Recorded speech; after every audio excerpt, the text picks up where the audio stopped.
A veces la vida nos pone frente a situaciones que nunca imaginamos. Salimos de viaje, vamos a trabajar y no sabemos qué nos va a pasar.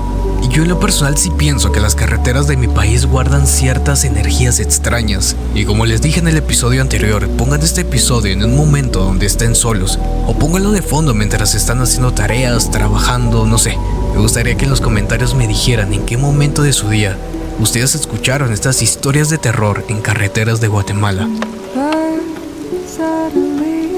Esto fue hace un tiempo, cuando recién cumplí 18 años, conseguí mi primer trabajo. Esto era emocionante para mí porque esto me permitió comprar mi primera moto. Y justo ese día me entregaron las placas, lo que aumentó aún más mi emoción. Aquella noche salimos tarde de la tienda porque teníamos que hacer inventario. Esto me dejó cansado, pero a pesar de ello, la emoción de estrenar mi moto me mantuvo despierto y ansioso por regresar a casa. Vivo en una aldea de Fraijanes, en carretera a El Salvador. Para llegar debo atravesar todo Fraijanes, tomar un camino solitario poco transitado, pasar por un pueblo llamado El Cerrito y después seguir por una carretera aún más oscura.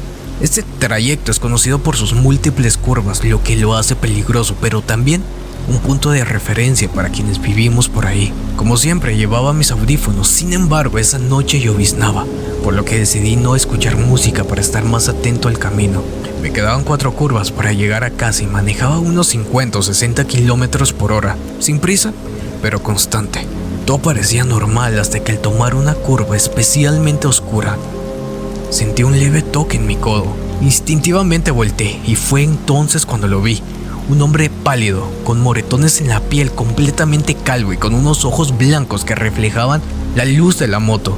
Montaba una bicicleta vieja y oxidada. Sonreía de una forma antinatural mientras me miraba fijamente. Lo más perturbador era que iba justo a mi lado, tan pegado que su llanta delantera casi tocaba la trasera de mi moto. Ese toque de mi codo me provocó un escalofrío que recorrió mi espalda, lo que a su vez me hizo sentir los pies pesados y las manos congeladas. Por esto mismo, mi cuerpo dejó de responder. Quise acelerar o frenar, pero no pude. Solo podía mirarlo de reojo y él seguía ahí, sin pestañear, con la cabeza ligeramente inclinada y esa sonrisa macabra que parecía imposible de borrar. Lo llevé a mi lado por casi 2 curvas. Sin embargo, lo más inquietante era que no pedaleaba, ni siquiera se sostenía de nada. Simplemente se deslizaba junto a mí como si el mismo viento lo empujara. El miedo me tenía paralizado, pero un arranque de desesperación incliné el cuerpo hacia adelante y aceleré con todas mis fuerzas. Entonces miré el tablero, 85 kilómetros por hora, y a pesar de esa velocidad, él seguía allí, sin mover un solo músculo, sin esfuerzo, sin lógica. Al llegar al callejón que lleva a mi casa, giré bruscamente a la izquierda y entré. Sin embargo, la inclinación del terreno hizo que la moto perdiera estabilidad, y como iba en tercera, la moto se apagó, y al no poder sostenerla caí al suelo junto a ella. En ese preciso momento mi papá estaba estacionándose frente a la casa. Me vio en el suelo y sin comprender la situación gritó molesto: «¿Vos venís bolo, va?». No pude responderle porque apenas lograba llegar hasta el portón de la casa. Entonces su expresión cambió. Mi papá, un hombre curtido por el tiempo de la guerrilla, que no se asusta fácilmente, se quedó inmóvil por un segundo, pero luego, como si algo lo golpeara de lleno, cayó de rodillas y se echó hacia atrás. Fijo algo estaba en la calle. Miré hacia el final del callejón y sí, ahí estaba él. El hombre de la bicicleta permanecía detenido en la carretera, justo donde la luz del poste terminaba, observándonos. No entró al callejón, pero tampoco se movió, solo nos miraba con esa misma sonrisa del loco. Mi papá me ayudó a entrar a la casa, pero antes de hacerlo, él llevó su vista hacia la calle, regresó por la moto y mientras tanto, mi abuela al escuchar su grito anterior salió molesta creyendo que yo venía borracho. Por lo tanto, me olió buscando algún rastro de alcohol. Sin embargo, no encontró nada y aún así, yo no dije una sola palabra. Después de un rato me cambié de ropa y salí de mi cuarto. Lo más inquietante fue que encontré a mi papá sentado en la mesa tomando un té. Su rostro estaba pálido. No hablamos, solo cruzamos miradas. Luego vi decirle algo a mi abuela en voz baja, pero no alcancé a escucharlo. Ella solamente con un susurro le dijo: «Otra vez está aquí». Se arrodilló y comenzó a rezar. Esto me dejó inquieto, pero no me atreví a preguntar más. Después de orar, se acercó a mí y me bendijo. Encendió una vela en la mesa y siguió rezando en silencio. Aquella noche no me dejó dormir solo. Al día siguiente decidimos revisar las cámaras de seguridad. Teníamos una enfocando hacia la calle, así que pensamos que quizá podríamos ver algo en la grabación. Sin embargo, lo que vimos nos dejó aún más confundidos. En la grabación el callejón parecía vacío, solo se nos veía a mi papá y a mí cayendo al suelo, nada más, nadie más. Desde entonces, cada vez que intento hablar de esa noche, mi familia se queda en silencio. Fingen que no me escuchan, desvían la conversación o simplemente me dicen, recordarlo es llamarlo. Hoy tengo 26 años y sigo recorriendo el mismo camino todas las noches. Sin embargo, nunca más he visto nada, gracias a Dios. Hace un tiempo un amigo me contó una historia que su familia vivió en una época difícil, porque pasaban por una crisis financiera muy fuerte, por lo tanto, vivían al día y las deudas por los servicios se acumulaban cada vez más. Su padre, viendo la urgencia de la situación, hizo todo lo posible por sostener el hogar. Por eso trabajó en distintos oficios, desde albañil hasta vigilante en una fábrica, donde llegó a presenciar cosas extrañas. Sin embargo, lo que ocurrió en la historia que les voy a contar hoy es sin duda lo que más miedo me ha dado escuchar hasta el momento. Debido a la difícil situación económica, un vecino de la cuadra llegó a su casa con una propuesta de trabajo inusual. No era un empleo común, ni uno que se ofreciera todos los días, pero su papá no estaba en posición de rechazar oportunidades, y aquel hombre con el rostro cansado y la voz entrecortada le explicó que su hijo había fallecido en un accidente. A pesar de los esfuerzos médicos por salvarlo, no había logrado sobrevivir, lo que le había generado mucha tristeza, pero a su vez, un problema. El hombre vivía en la capital, pero su origen era de Escuintla, y debido a eso su mayor deseo era que su hijo fuera enterrado en su pueblo, junto a su familia. Sin embargo, el traslado del cuerpo era demasiado costoso, por lo que él no tenía los medios para pagarlo. Entonces, al ver que el padre de mi amigo tenía un pick-up, le pidió ayuda para llevar el ataúd hasta el pueblo donde velarían a su hijo. La petición era extraña, pero la desesperación del vecino era evidente. Por lo tanto, el padre de mi amigo aceptó, conmovido por su situación y la necesidad económica que tenía, pero a la vez mi amigo, sintiendo curiosidad y queriendo acompañar a su papá, decidió ir con él. Ya eran como las 6 de la tarde cuando emprendieron el viaje hacia Escuintla. Debido a la distancia y el tráfico, la noche cayó rápidamente, que hizo que la carretera se volviera oscura y solitaria, haciendo que el ambiente se sintiera un poco pesado. Pero justo cuando parecía que todo iba bien, un golpe seco lo sobresaltó. La llanta delantera derecha se había pinchado. Se bajaron rápidamente para solucionar el problema, pero la llanta de repuesto estaba guardada en un compartimiento como difícil de acceder.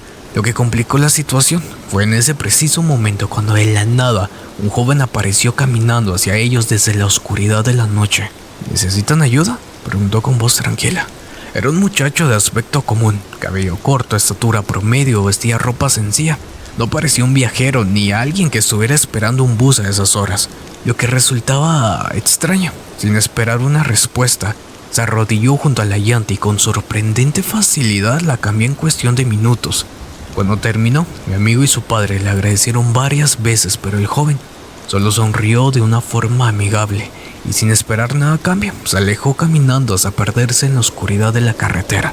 A pesar de lo extraño de la situación, estaban más preocupados por llegar a su destino, por lo que decidieron continuar su camino. Finalmente llegaron al pueblo por la noche, entregaron el ataúd a la familia y el vecino, conmovido por la situación y por la ayuda que le dieron, les ofreció quedarse un momento en la vela para que pudieran tomar un café y descansar un poco.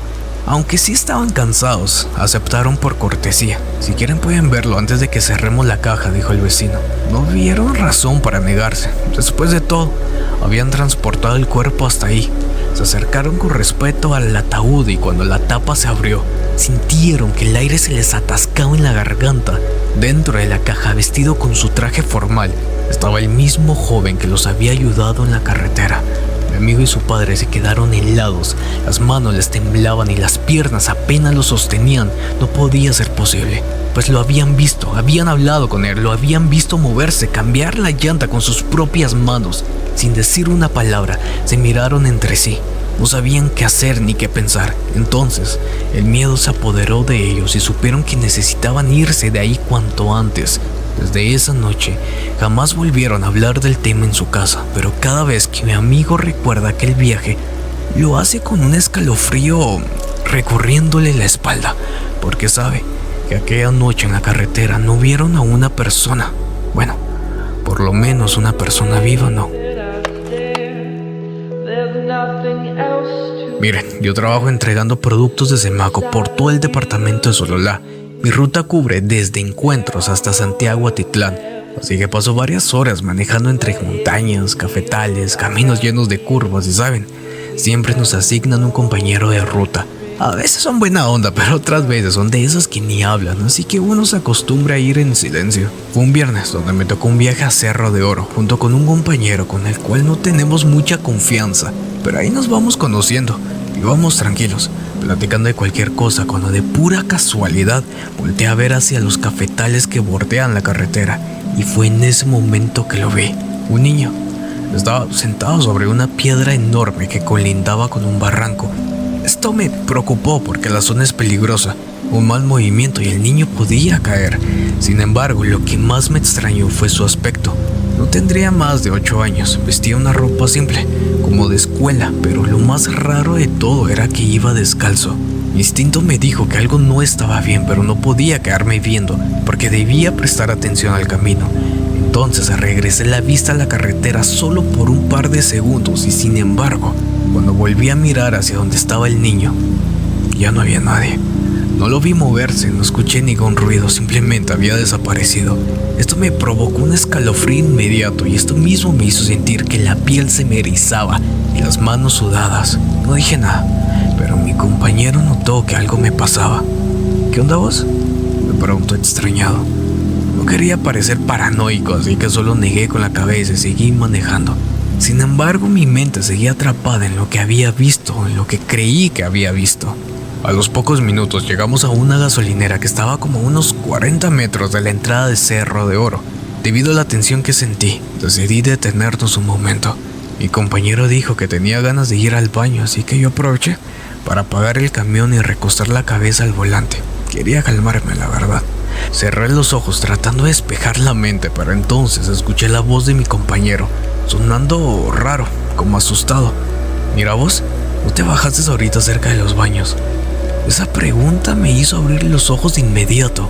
Cuando levanté la cabeza vi que mi compañero estaba parado en la puerta del camión con una cara que no me gustó para nada. No, aquí estoy. ¿Por qué? Se quedó callado un momento. Tragó saliva y luego dijo con voz nerviosa, porque juraría que escuché pasos atrás de mí. Esto me puso nervioso, por lo que decidí bajarme del camión para ver qué pasaba. Sin embargo, en cuanto pisé el suelo, me di cuenta de que algo no estaba bien. Todo se sentía extraño. El ambiente estaba demasiado callado. No había viento soplando. Nos quedamos viendo alrededor, atentos a cualquier movimiento, pero no había nadie. Miramos hacia los baños y nada. Miramos hacia los cafetales al fondo, nada. Sin embargo, la sensación de que nos estaban observando era casi como insoportable. Decidimos subirnos al camión y seguir nuestro camino.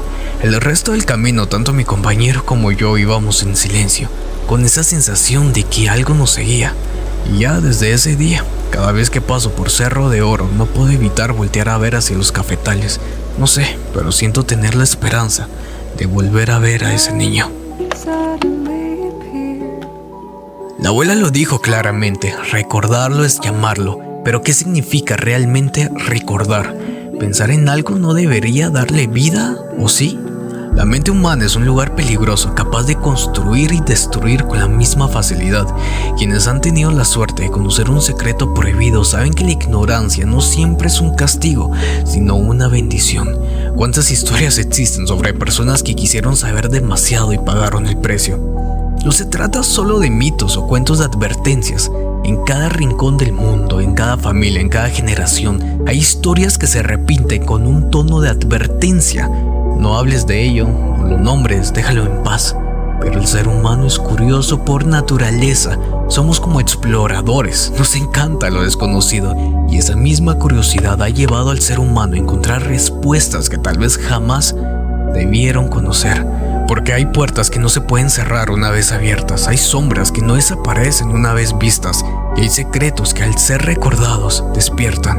Y lo más aterrador de todo es que uno nunca sabe si se ha dicho demasiado, si se ha pensado lo suficiente, leído lo necesario, si el solo hecho de haber oído estas palabras han sido suficientes para llamar a algo que estaba dormido.